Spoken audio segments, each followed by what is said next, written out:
जय जोहार में प्रगति अग्रवाल और आप मन देखा तो न्यूज प्लस 21। चलो एक नजर डाल थन संजा के खबर में।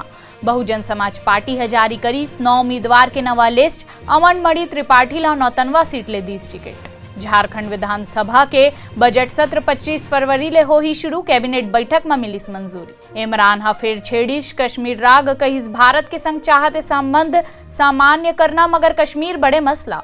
बिहार बीजेपी के प्रदेश अध्यक्ष घलोक करी सीएम नीतीश के तारीफ, कहिस ओमन समाजवाद के सबले बड़े उदाहरण पेश करिस।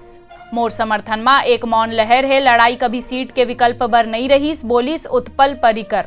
बरेली में अखिलेश पर बरसिस अमित शाह, बोलिस बीजेपी जात पात देखे बिना हर एक व्यक्ति के विकास करते। आईपीएल 2022 ऑक्शन में शामिल नहीं हो ही पंजाब किंग्स के मालकिन प्रीति जिंटा। सेमीकंडक्टर के किल्लत ले नहीं मिला थे राहत। जनवरी में यात्री वाहन के थोक बिक्री में 8% की आइस गिरावट। कर्नाटक के हिजाब विवाद पहुंचे मुंबई कॉलेज के एडमिशन प्रोस्पेक्टस में बुरका हिजाब और घूंघट में बैन ला लेके विवाद। विदेश मंत्री जयशंकर बोलिस कोरोना ले निपटे और वैक्सीन वितरण ला लेके बुनियादी ढांचा में बनी सहमति।